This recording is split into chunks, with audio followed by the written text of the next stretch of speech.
shalay jamhuuriyadda Soomaaliland waxa ka dhacay foolxumadii ugu weyneyd ayna soo marta intii aynu nidaamka axsaabta badan iyo dimuqraadiyadda qaadanay shalay waxa gudmadow lagu hubsaday oo gobol baas u dhacay nidaamkii dimuqraadiyadda iyo doorashooyinka ku dhisnaa waxa la xabaalay kalsoonidii shacabka iyo doonistii dadweynaha waxa cirka lagu laalay rajadii ictiraafka Soomaaliland waxa jar iyo meel dal laga tuuray nidaamkii wada tashiga iyo isla ogolka ku dhisnaa waxa madaxweynuhu u bareeray sharci darro dastuur jabin iyo jariska hornimo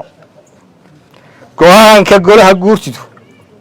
halkii uu xaaladda dalka ka dejin lahaa waxa uu noqday mid uga sii dara oo batrool ku shubay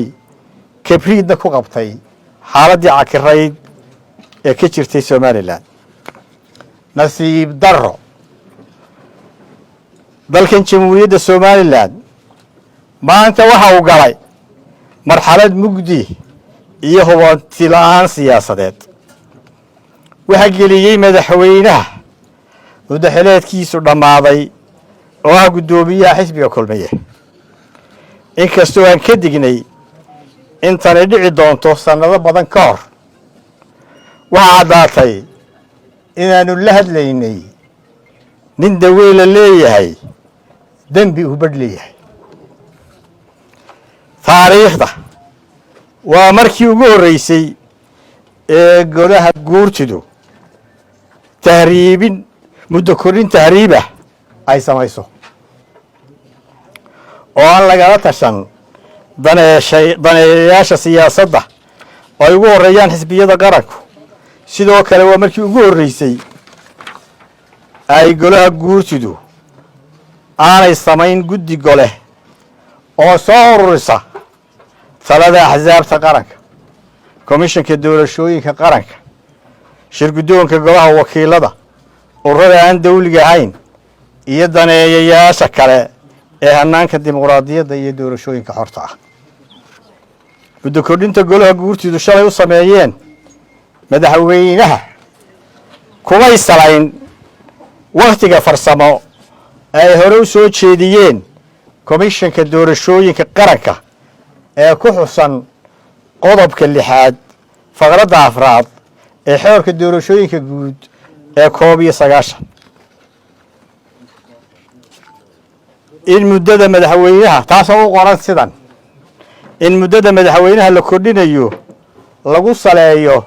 la tashiga komishanka doorashooyinka qaranka iyo tartamayaasha xisbiyada qaranka waxayna soo jeediyeen komishanku doorashooyinka qaranku inay ku qaban doonaan doorashada madaxtooyada jamhuuriyadda Soomaaliland 9 bilood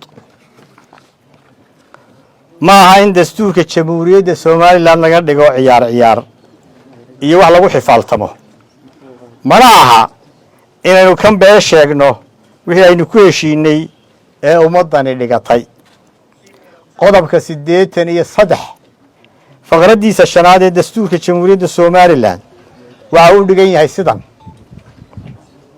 haddii ay suurtoobi weydo duruufo la xidhiidha nabadgelyada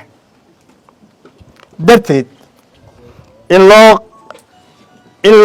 la qaban waayo doorashada madaxweynaha iyo madaxweyne ku-xigeenka marka ay muddaxileedkoodu dhammaado waxa golaha guurtida waajib ku ah inay muddada xilka u kordhiyaan madaxweynaha iyo ku-xigeenka madaxweynaha iyagoo tixgelinaya muddada dhibaatada lagaga gudbi karo doorashaduna ku qabsoomi karto maanta ummadda Soomaaliland ayaan weydiinayaa miyay jirtaa dhibaato amni darro iyo qalalaase xasilooni la'aaneed oo dalkan aan looga qaban karin doorashada madaxtooyada dhammaanteen jawaabteedu waa maya ma jirto waxaan ognahay midkaas balse waa badheedh iyo xilgudasho la'aan loo bareeray oo lagu xalaalaysanayo in kursiga ummadda ka dhaxeeya lagu sii haysto hab xaaraan ah oo aan waafaqsanayn sharciga iyo dastuurka lagu heshiiyey. xisbiga waddani marka uu eegay asbaabaha kor ku xusan waxa ummadda Somaliland iyo beesha caalamkaba ee jecel wadajirka ummadda Somaliland waa wadalaanshaheeda iyo dimuqraadiyadda Somaliland u sheegaya in go'aanka golaha guurtidu aanu ahayn mid ku qotoma dastuurka iyo xeerarka dhaqangalka ah. sidaas darteed xisbiga waddani go'aankaa wuxuu u arkaa mid xaaraan ah oo aanu aqbalayn. haddii uu Muuse Biixi doorashadii qaban waaye, haddii uu diiday ergooyinkii kala duwanaa ee sheekh iyo shariifba lahaa, haddii uu diiday xal ku yimaada wadatashi wadahadal iyo heshiis daneeshayaasha doorashooyinka, haddii uu dadkii shicibka ahaa een hubaysnayn ee samaynayay bannaanbaxyada silmiga ah rasaas u adeegsaday oo uu kibir ku laayay, haddii uu diiday taladii ay soo jeediyeen ganacsatada iyo waayeelka dalku, haddii uu soo ooday dariiq kasta oo ay Somaliland ku xalin lahayd cakirnaanta siyaasadeed, xisbiga waddani marna ma aqbali doono kororsiimo xaaraan ah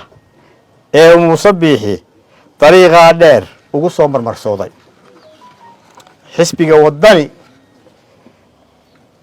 muddaxileedka sharciga ee madaxweynaha Somaliland waxa uu aqoonsan yahay inuu ku eg yahay 13 Noofambar. wixii muddadaa ka dambeeya madaxweynaha iyo xukuumaddiisa uma aqoonsan doono kuwa sharciyad ku fadhiya. hal xaaraan hinig xalaala ma dhasho. sidaa darteed xisbiga waddani wuxuu qaadacayaa isla markaana khayru sharci u arkaa muddo kordhinta loo sameeyey madaxweynaha. xisbiga waddani waxa uu caddaynayaa wax kasta oo ka dhasha go'aankaas muddo kordhinta ee golaha guurtida ee aan dastuurka iyo sharciyadda iyo wadatashi midna ku salaysnayn waxaa mas-uuliyaddeeda qaadi doona madaxweynaha muddaxileedkiisu dhammaaday. ugu dambayn waxaan fariin u dirayaa dhammaan shacbiga jamhuuriyadda Somaliland iyo taageerayaasha xisbiga waddani oo aan leeyahay guushu maanta ayay inoogu dhowdahay, maalin ay ka dhowdahay ma jirto. sida ku cad taariikhda guulaha aadamuhu hantiyo waxay ku siman tahay inta aad cagaha dhulka ku xejiso. aynu u diyaar garowno doorasho madaxweyne. dariiq kasta oo aynu u marnaba waynu ku soo dabaali doonaa nidaamka sharciyadda iyo hannaanka doorashooyinka ay ummaddani ku heshiisay.